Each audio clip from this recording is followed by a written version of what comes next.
All right, guys, welcome back to another episode of The Potential Project. I'm your host, Sean Calhoun, and if you're here, it's because you're ready to reduce stress, burn stubborn fat, and get your body working with you instead of against you. On this podcast, we're all about simple, no BS strategies for fitness, nutrition, and lifestyle. This way, you can feel strong, confident, and in control. I'll give you the tools, mindset shifts, and habits to help you look and feel your best without spending hours in the gym or stressing over every single meal. Now, let's get into it. All right, guys, welcome back. And it's been a little while since we've had a guest on, so I am super excited to have who I will call a friend now, good buddy. And I don't want to spoil too much with a long intro because I want you guys to hear it from himself about what he has been through, what's going on in Chuck's life, and what's to come. So without further ado, we got Chuck Connors today. How we doing, man? Sean, happy to be here. Thank you for having me. Really excited for this.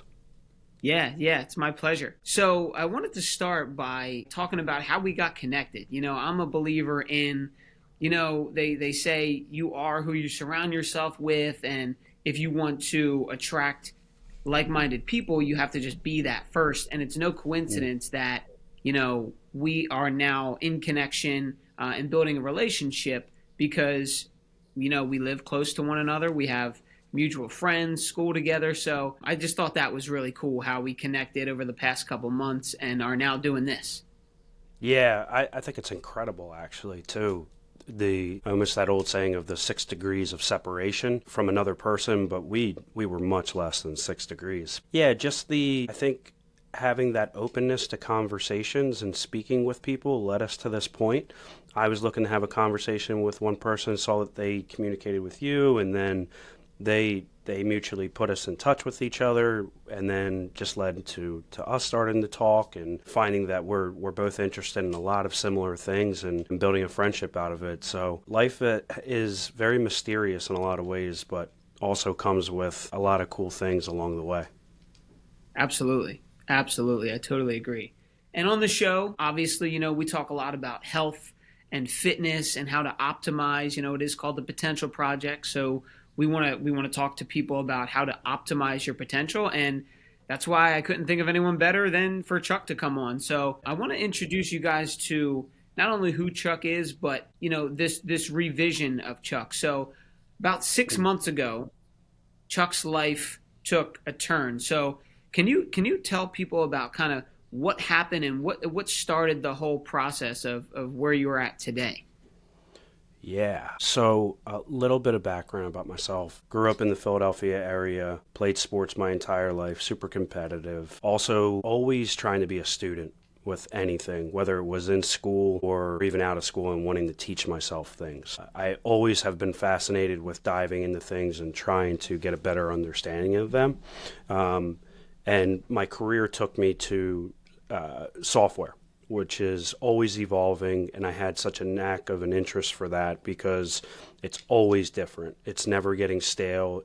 What worked last year won't work this year, and I had the opportunity to become a sales rep, sales development rep specifically, and it's really door-to-door sales, but over the phone. You're constantly getting hung up on and not the kindest words being said to you. But where I found a career in it and a passion and a love was moving into the leadership side of things, because a lot of these people that move into that type of role, they're early in their career, they're struggling with time management, discipline, how to be productive, how to really learn and really soak up in everything that they're doing. So when I got the opportunity to go to the leadership side of things, I really dove full force into it. And it was a kind of a combination or a cultivation of everything that I've always liked to teach myself, but I was able to do it for others.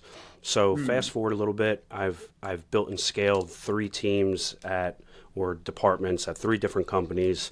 I'm on my 3rd right now, and in the fall of 2024, it was September 3rd, I just got off a call with a couple of my reps, and I just started getting a really nasty headache. And I've gotten migraines since my early 20s, but this one felt a little bit different. It kind of felt like a screwdriver was just going into my forehead. And I was like, okay, something's up. But I took Excedrin just like I normally do when I have a headache, so I laid down. Luckily, my wife was home at the time, and she came upstairs and realized something was off pretty quickly because I couldn't speak clearly. I couldn't speak at all within 10 minutes, so we called an ambulance, got me to the hospital. They did a CAT scan on me and realized that found that there was a mass in my brain. And anytime you get that type of news, you panic. And for me, it wasn't, dang, my life is flashing before my eyes. It was, dang, there are so many things I still want to do that I'm getting cut down right now. And that's where the emotion poured out of me, which triggered a massive seizure. And I ended up getting medevac to Penn in Center City, Philadelphia, ironically on my wife's floor. She's a neuro ICU nurse. So I was medevac there, woke up from a coma a couple days later, and I kind of felt like Dorothy waking up from Wizard of Oz, like, what are all these people doing here? So got the news that I had a cavernous malformation on my brain, and what that is, for people listening, is a cluster of blood vessels that never fully form. So it could have been in my head since I was a little kid. Could have just been a ticking time bomb, kind of like a cousin to an aneurysm, but I'm very fortunate that I was in the right place at the right time. Wife being home when she could have been somewhere else, having quick access to a hospital down the road, them finding out what it was, getting quick access to a helicopter, they get me to the best of the best, and then just getting the prognosis of what's going on. So ended up having surgery a week later from there, successful surgery. I think where it just gets very delicate is the lady across the hall from me had the exact same surgery, about a centimeter away from where mine was at, and she was paralyzed from the waist down. I walked out of that yeah, it was unbelievable. Like, hearing that news, it's just like, you can't help but be like, I am so grateful. Like, you're just like, it's like, I was grateful before, Sean, but it's like, it just 10x's when you go through, like, I'm getting another opportunity to do everything. And when you're told you should get a full recovery, so then that's where it started, the full recovery process. And I was out of the hospital about a week after that. Actually, the day that I got out, or the day before I got out, was the Eagles playing the Green Bay Packers' first game of the season. So as people know, like, the Eagles just won the Super Bowl last month. It was really cool to watch that and just be like, man, at the beginning of this season, I was sitting in a hospital bed, and now I'm watching them win the Super Bowl. Yeah, so that was a lot. That's Yeah. kind of incredible to, like you said, to hear that we're just sitting here talking like two friends right now. But I Yeah. want to bring us back just a little bit to the experience, right? So you brought us through what seemed to be like a week or two of like a lot of traumatic things for you in a short time frame, but what was your experience? I know you mentioned, hey, what am I going to miss out on? But when you first got the news of there's something wrong internally in our brain, we're going to have to operate on you ASAP or else, right? Like, what's the emotion like? What's the mindset like? Like, bring us back. I went through a couple different phases. And it's kind of like they say when people get bad news, they go through certain phases. So my first phase of going to the hospital, you don't ever think. Like, a lot of us don't think how precious everything is, and in the blink of an eye it can change. Like, nor do you want to live like that. It's not good for your health overall. But my initial thought going to the hospital was like, okay, they're just going to say like, hey, you had a bad headache, and I would just rest up. You might have been looking at your screens too long, yada, yada. But when they come back and you see a look on a doctor's face, and I've Mm, been around doctors just from my wife and what she does, but also just how they approach you. They have this demeanor to themselves of like, when nothing is wrong or when they're about to deliver something, you're like, whoa, this guy's about to tell me something. And he was like, yeah, you have a mass on your brain. And the feeling I got, Sean, was like, you ever open, obviously you have, but anybody listening, when you open the oven and feel that heat hit you, it's hmm very, very intense. That's what went through my whole body. Like, I just mm, felt like I was put on broil, and my body was cooking from the inside getting that news. It was like kind of like getting a cold sweat, but it just was a mm. next. And got the news, every bad thought went through my head in the moment, and I'm naturally a positive person, and I I think positively, but we're human. And I think in that moment, I was the complete opposite. And it was just like, man, this is it. This is it. Like, I got a 1.5 year old at the time.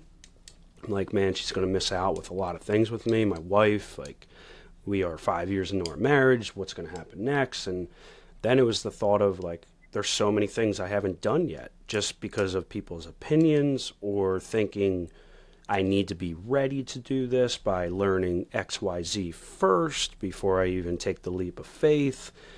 So all that was running through your head. And as we know, like, there are so many thoughts that go through your head on a normal basis, but when you're delivered something like that, it just goes so fast through your head. So that was the first part. And then I woke up from surgery, and hearing that they had to do surgery on my brain, I didn't have the fear. I almost had this calmness to me because I had the clarity of what was wrong. If they said, hey, we're going to have to go in there and figure out what was wrong, I think that time leading up to the surgery would have felt like I was in the hospital for years. But it went by really quickly because I had that clarity. I felt good. If anything, I think the people that were coming to visit me and see how I was doing, and shout out to all of them. That's when you really know you're loved and who cares about you. You don't have to show up, but just the overwhelmingness of text messages, all of that. It truly is such a beautiful thing when you haven't heard from somebody in a long time and they get wind of it and get through that. But back to your question. I had this calmness before the surgery and I just felt okay. And I even had the calmness when I got out of the surgery. I was just like, okay, I got another shot. I'm here.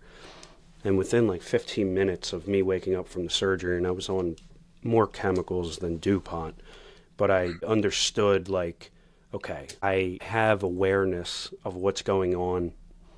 I had a catheter in me, which was brutal, by the way. That was more painful than the brain surgery.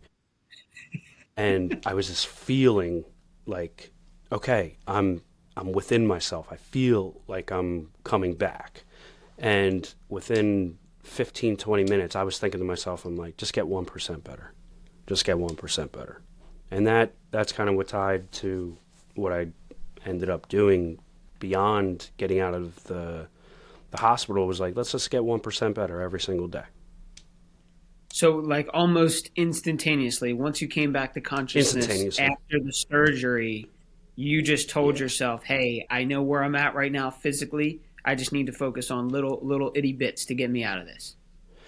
Yeah. And I think it was everything leading up to that point. So if that happened to 20-year-old Chuck or 25, 30, whatever the case, I think life has a weird way of setting up prerequisites for yourself to go through what you're about to go through. And you just have to understand that. Like, I went through all those trials, those tribulations, the pains, the sufferings, the wins, everything to handle this situation. So I looked at it as that type of opportunity I'm built for this. My mind is built for this. I'm strong enough. And for listeners out there, like, I don't want to make it sound like it was glorious. Like, I had panic attacks, I had anxiety. I was really, really struggling the first couple weeks out of the hospital, and rightfully so. I mean, it was kind of like I went off to war. For an analogy purpose, I went off to war and I just had PTSD of thinking of what just occurred. It was a lot to wrap no pun intended, my brain around of, like, what just happened. Yeah, absolutely. I want to touch on one thing, though. You have a very strong mindset, and like you said, leading up to this, you had been through a lot to quote unquote, like, prepare you for it. But you also mentioned there was a lot of support via text message, people coming out to support you, and I'm sure your wife was your main support system. What was the talk? What was the energy surrounding the people in your life that were helping you get through this to support your mindset? Man, such a good question. I think we come from a naturally positive family. Like, it's just like, don't ignore the negatives, but it's just like, sun's going to rise tomorrow. Just focus on what you can control. So there was a lot of tears, sadness of seeing me in that situation. Like, not naturally, but I'm stoic in certain regards, and just hey, push through, be strong through situations, don't show your weaknesses, things like that. So part of it was on me to, like, I just felt like I had to be strong for the people that were not enjoying seeing me like that. Like, one of my best friends came into the hospital and just broke down in tears. It's like, you can't prepare yourself to see your best friend hooked up to all these machines in a breathing tube, and then even when he's awake, seeing all these receptor type things on his brain, and he's got IVs going through him. And part of me was like, it's my obligation to not just be a victim, to be like, hey, I am okay. Granted, I'm going through it, but I'm okay. I'll tell you if I'm really, really struggling, but I'm okay. I got the clarity I needed, and I feel comfortable to let you know, like, you can take a breath. And that was really for anybody that sent me text messages or gave me a phone call or was with me. I wanted to let them know, like, I got this. That's incredible, man. I mean, it seems like you were driving the ship behind everything. Sometimes you hear Mm, stories where people have, relatives or loved ones who are like, no, no, no, we're not doing negativity up in here. We are focused on growth and getting better. yeah. But it seems as though you were the one, whether it was like whether you said it to them or your calmness about it, from your perspective, were you know giving the energy off to your friends and loved ones, like, hey, we got this, guys. And like, I commend you for that, man. That's a very hard thing to do, being that you were the one who went through the Thank you. experience. Yeah, it definitely, thank you. And I didn't feel like I had to force it. Not to sound like all, like, oh, man, this guy's so, like, mentally strong and all that stuff. Like, no, like, I struggled, like, leaving in the hospital, going home. I didn't feel comfortable in my own skin, laying in bed at night. My wife, she was trying to rub my back, calm me down, and I'm like, don't touch me. Like, I feel Mm, like I can't be touched right now. Like, I feel like I'm coming out of my skin. And same thing with our daughter. Like, I am the most proud father on the planet, just to be a dad and things like that, and not to have the patience to be around her when she's screaming and things like that, and having to kind of get away was breaking my heart. And like, mm, that was almost more painful than being in the hospital, and not being so lucky and happy that I'm getting a second chance, but hmm also feeling these feelings that I couldn't really control to a degree. It was just like, hmm why am I crying? Why am I breaking down? I should be happy that I'm here. And that's where my supporting cast, like, really came into play, of like, you just went through brain surgery, give yourself a break. Because I am hard on myself. Like, I do demand excellence in anything that I do, and want that. I think we owe it to all of ourselves to be the best versions that we can be. And if you're not, I think that's where a lot of the problems come from, of that we deal with, is people not living up to their potential, or taking it for granted. So that's what was hitting me, that I'm like, I got this other chance, but forgive a lack of a better term, I'm being a little bitch about it. Yeah. Yeah, no, I mean, that's so true. The fact that if we would all just take a little bit more responsibility to be our best, it would lead to better Yeah. outcomes. So let's transition now, Chuck. I mean, you woke up from surgery, you're like, let's get 1% better. We need to do this. And I can't imagine the recovery process being quite easy. So you get home from the hospital, and then what happens? Get home from the hospital, you're flooded with people visiting you, bringing food, um, almost feeling that I was not in my home, though. Like, it felt weird being home a little bit. And as much as people want to see you and you're happy that they're coming to see you, you have to work overly hard to put on a face and be.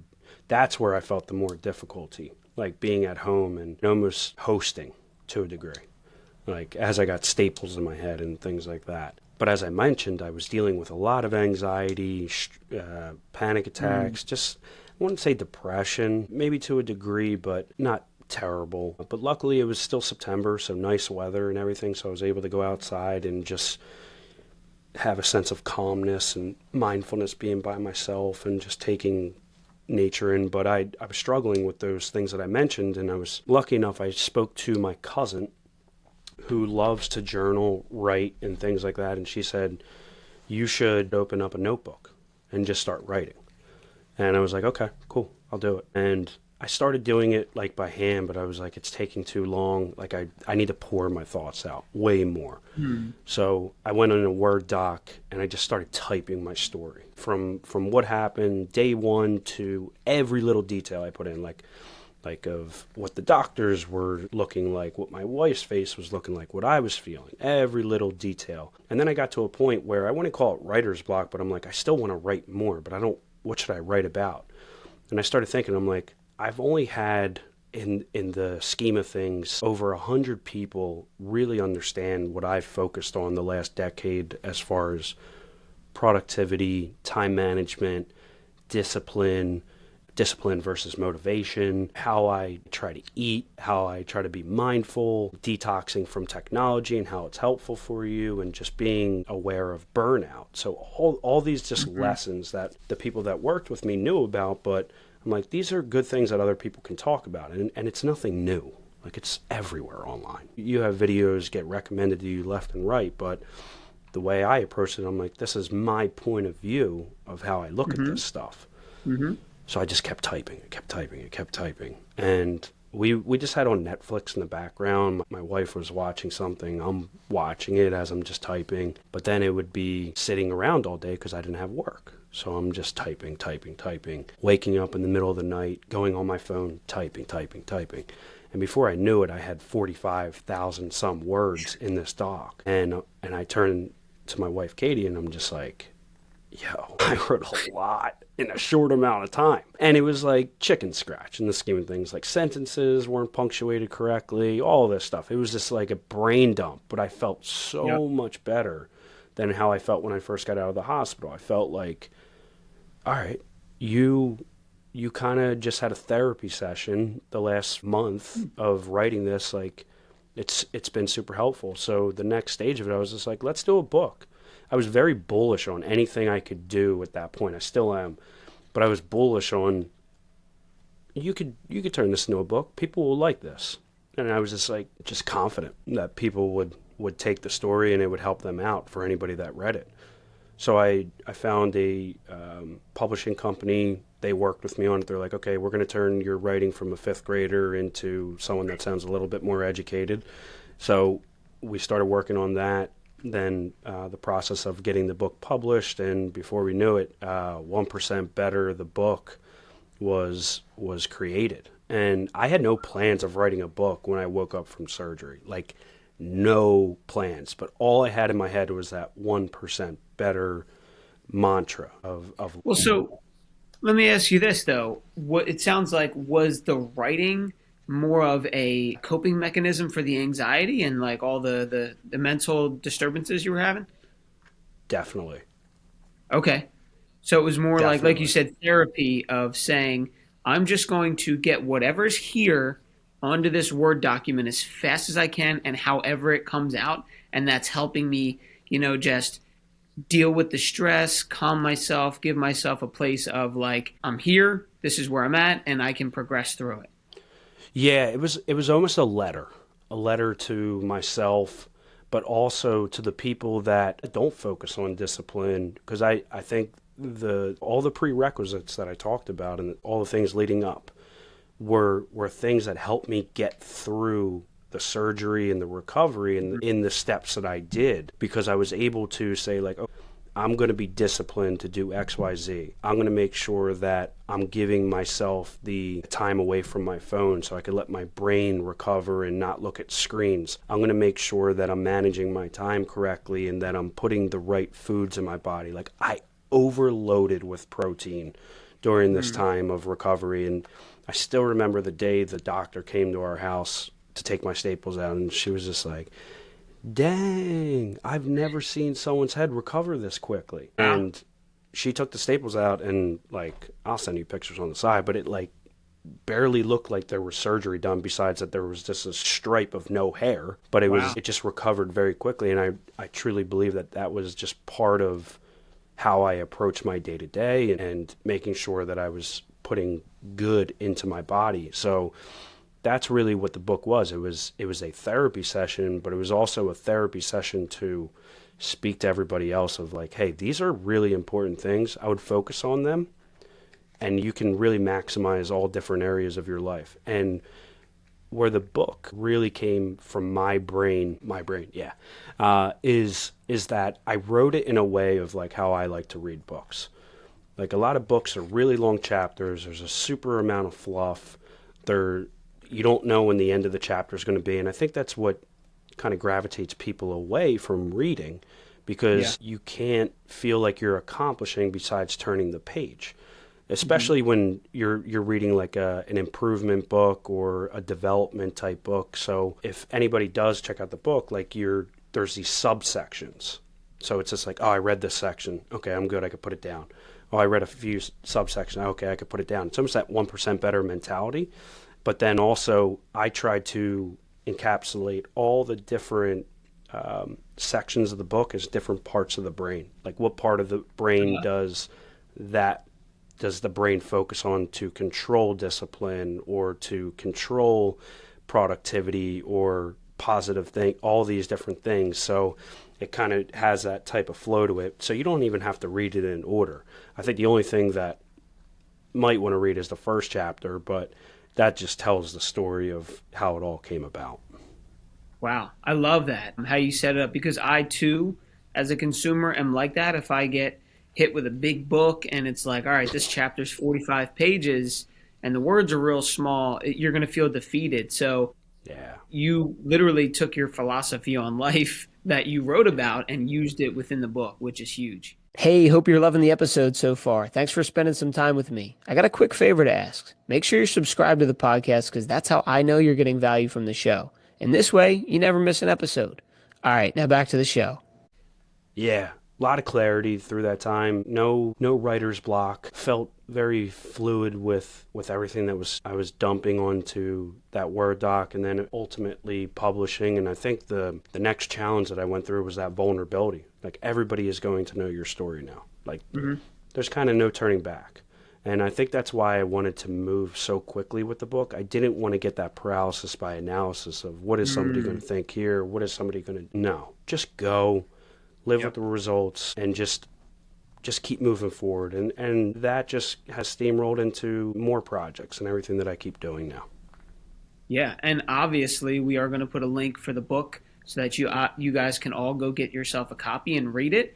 But for the Appreciate listeners, it. if you like, let's not try to summarize the whole book, right, in a Mm. sentence or two, but is there a theme to it other than getting 1% better that you were kind of using as your north star while you were forming it? Mm. It's kind of synonymous with the title of um, 1% Better, but I think I just kept focusing on progress over perfection. Like I mentioned, Mm. I didn't want, I wasn't worried about my grammar. I wasn't worried about typing too much. I just wanted to go. And I think as much as we're caught up in this era of people saying they fear failure, I think people equally fear success. Mm. What happens if you're successful? What happens if this works out?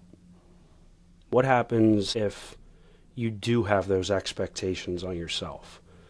And I think that lives more in the subconscious mind than the conscious of fear of failure. Like it's very easy to say like, "Oh, I don't want to fail at this." But fear of success is like that's kind of rooted in you a little bit.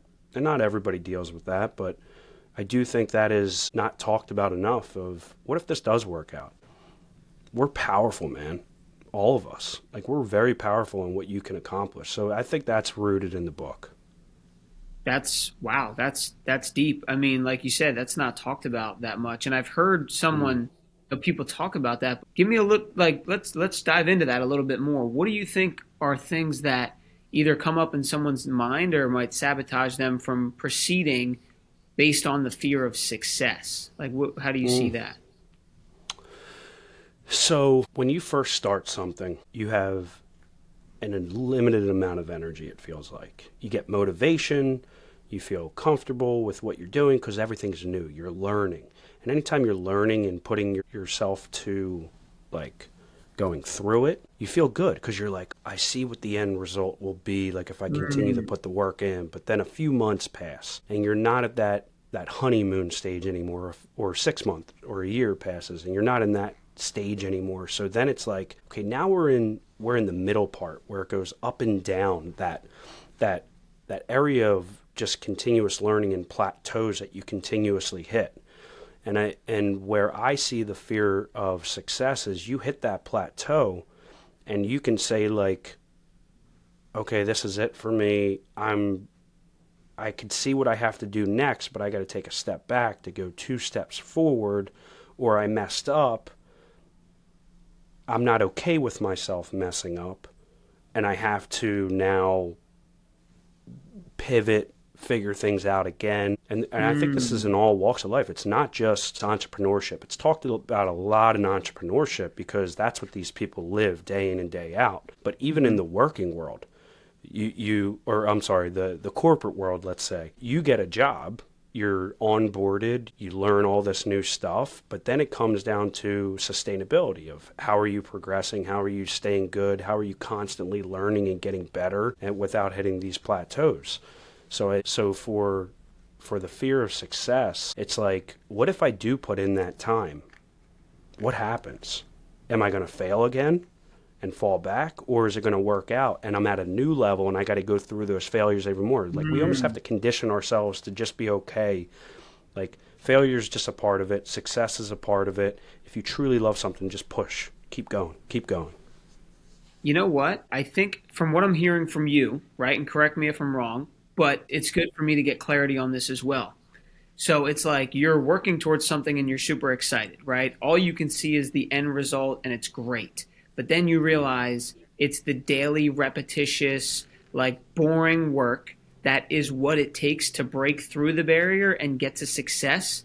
But when you start to realize that, your fear of success is the fact that success equals this daily grind, boring stuff. And if you fail, you get to then restart that cycle and get all excited again.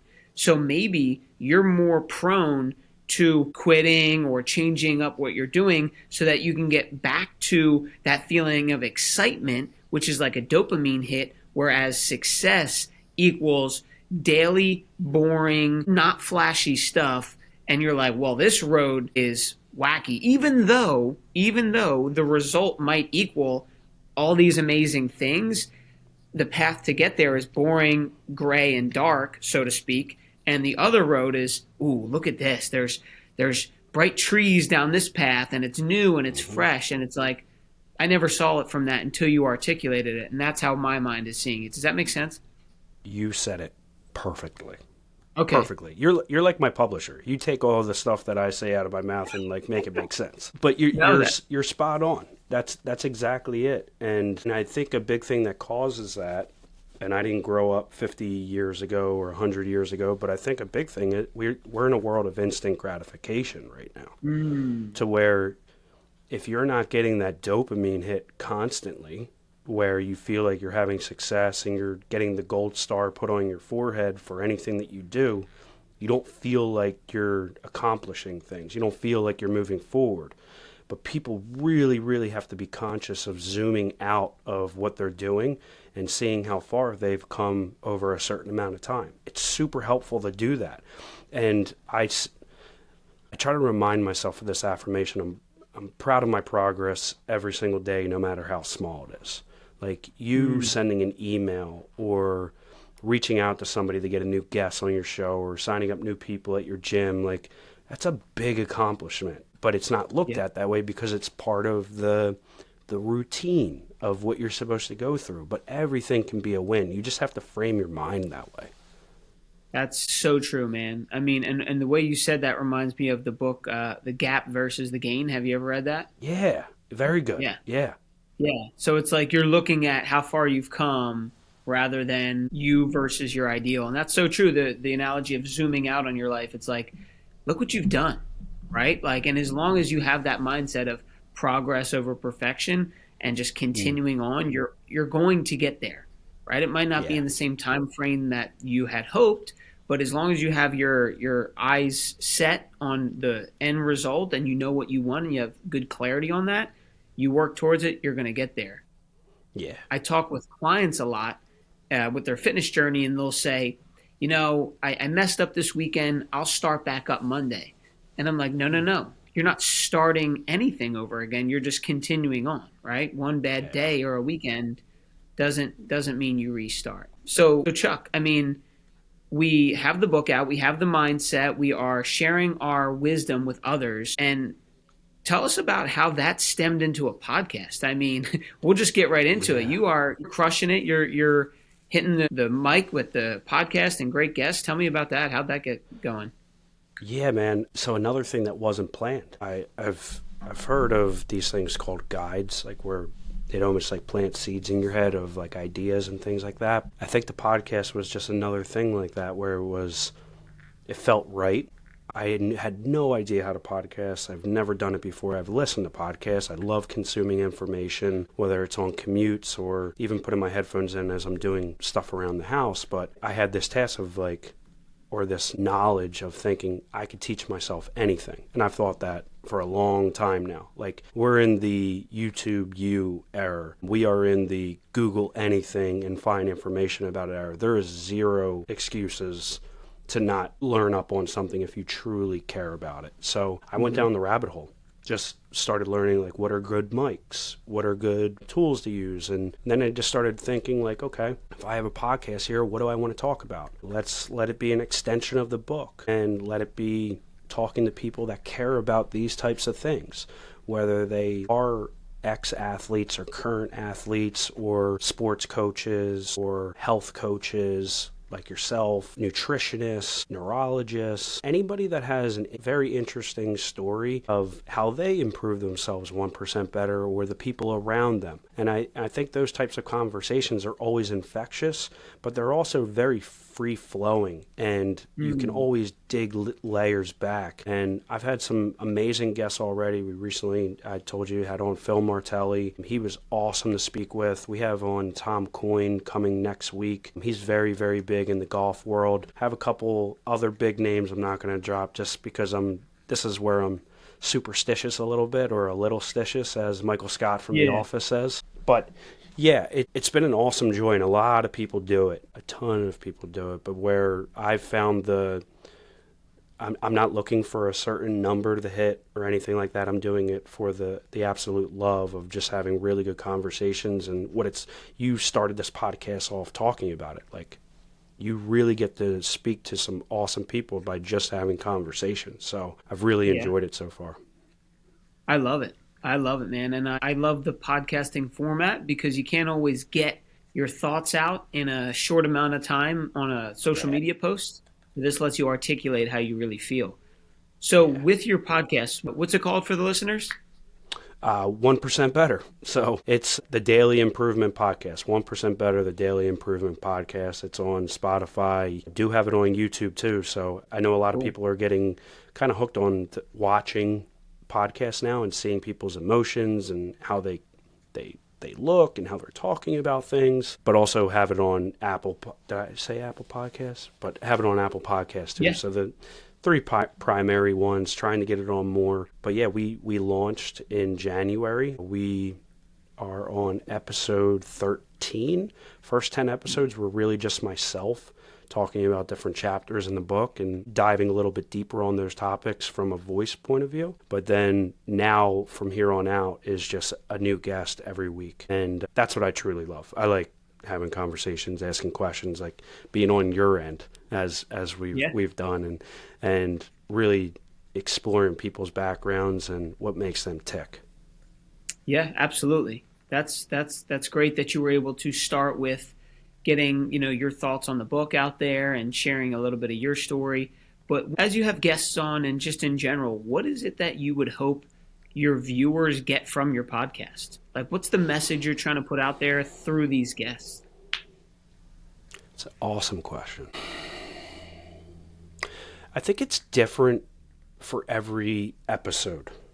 So, and the reason I say it's different is because I'm not just having the same types of people on every single time. So there's going to be some episodes that don't resonate with people at all. Like, I just had on a spiritual teacher yesterday. Some people aren't into that woo-woo stuff or looking at that lens of life, and that's okay. I don't want to please everybody 100%, but then you're going to have somebody on, like I mentioned, a Phil Martelli, like a sports coach who's been around the youth for decades on decades and learning about how to turn young people into best versions of themselves, and you're going to get more out of that. Then there's going to be other times where I have a neurologist on talking about the brain and how that works and recovery process. I have one on tomorrow. Some people that won't resonate with, and that's okay. I just want people, what I look for them to get out of it is learning something. Like I mentioned earlier, student of the game, trying to learn something new. And there's a handful, not even a handful, there's so many podcasts that do this. This is just my lens of approaching it and looking at how do you get better. And it can come in a multitude of different areas. That's great.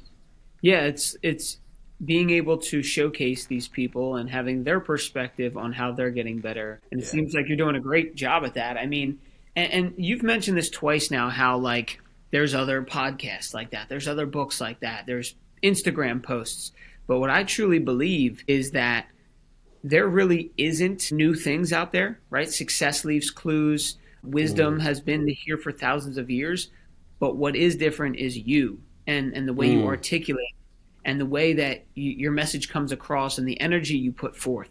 So you could say the same thing as someone who's got a 10 million followers and a huge platform and talks on stages, but the way that you said it, or the person who heard it from you, then it clicked. You know what I Yeah, mean? They could it's a hear it great from them, point. but it doesn't click. And then all of a sudden, Chuck says something, and wow, that really hit home. I'm going to take action on it. So that's why I think it's super important that everyone, if they have a message to speak, that they get it out there and they don't keep it within, because you might not think you're anything important, but if you impact one person, that matters. That has a ripple effect on the world, is how I see it.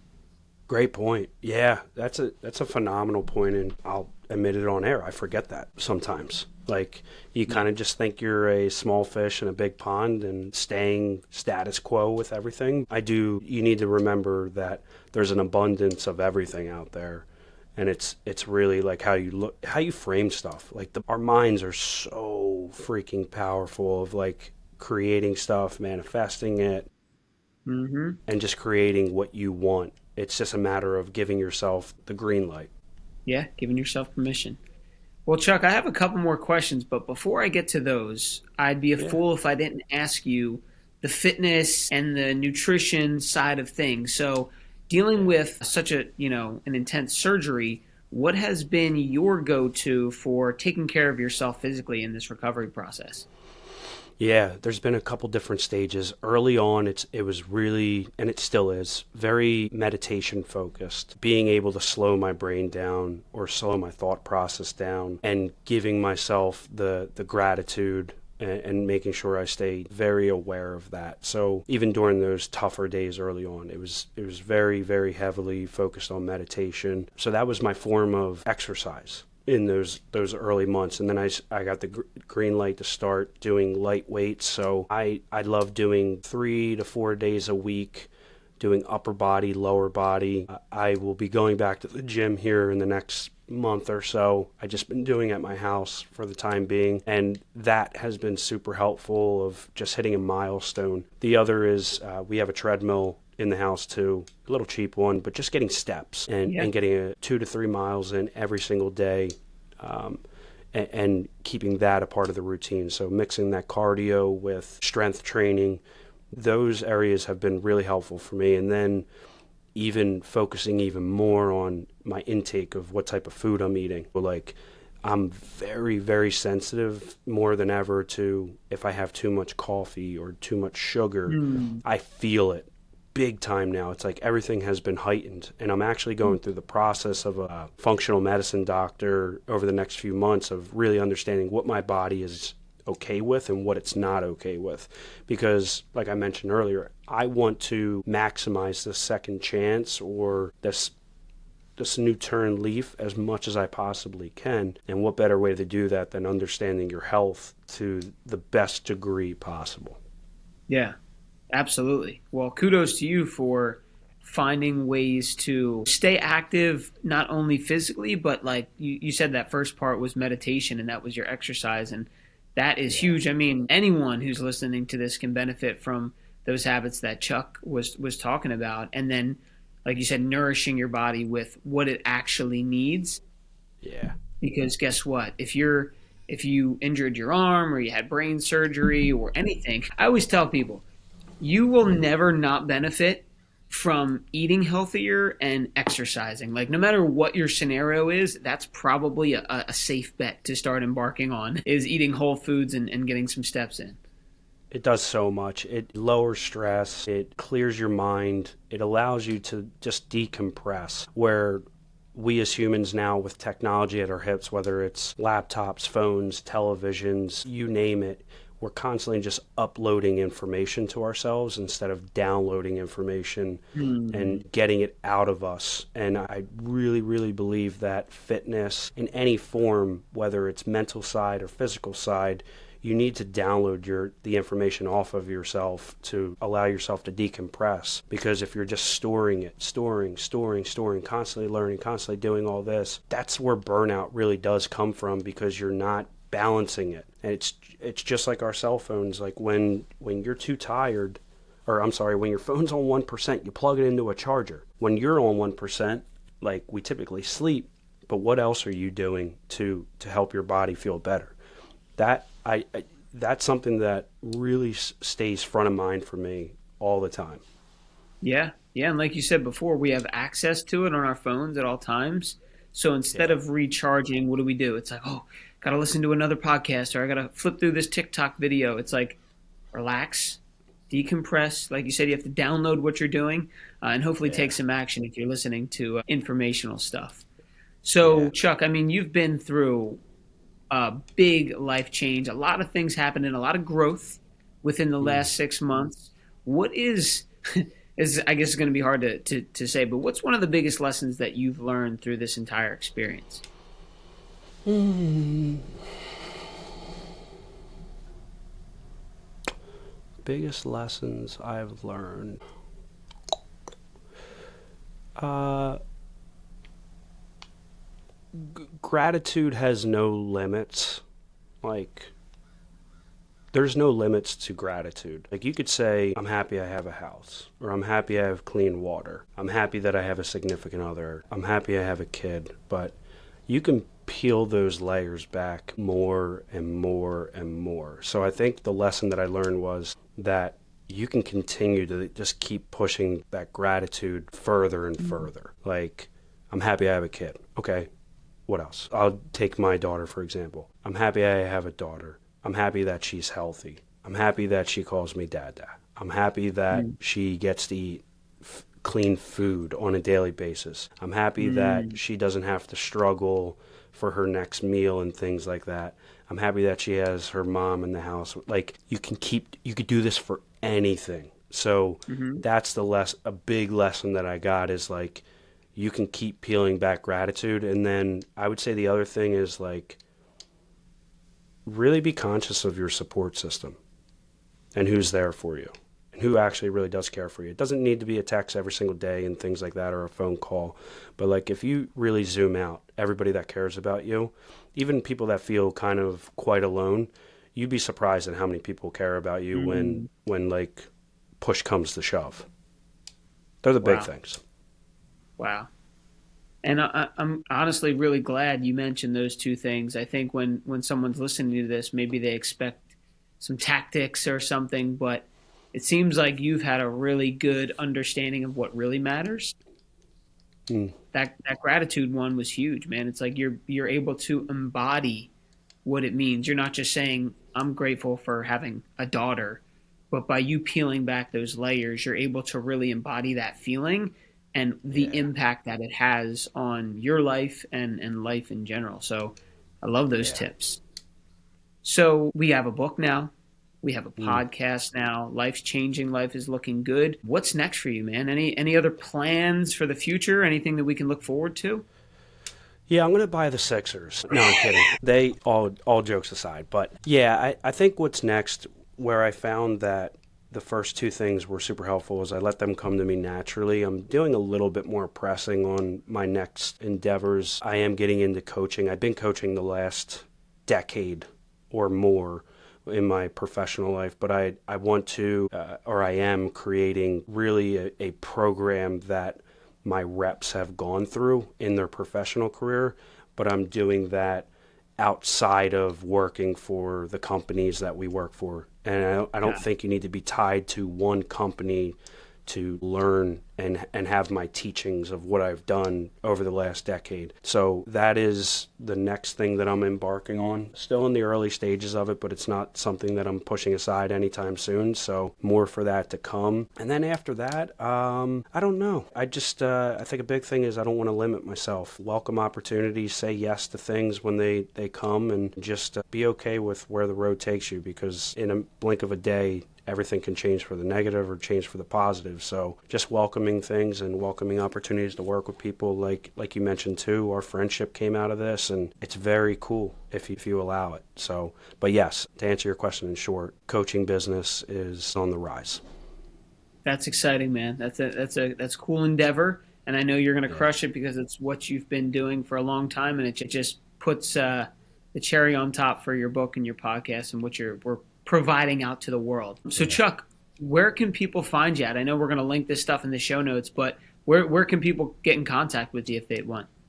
Yeah, a couple different areas, or a few different areas. I have two Instagram accounts, one for 1% better. It's one and then spelled out percent and then better, BETTR underscore. The better on a lot of my stuff doesn't have the E's, kind of just something that I used to mess around with as a kid, and I took it into the brand of not having vowels. But also, I do have my personal account, Chuck Connors 10. Happy to connect with anybody on either or.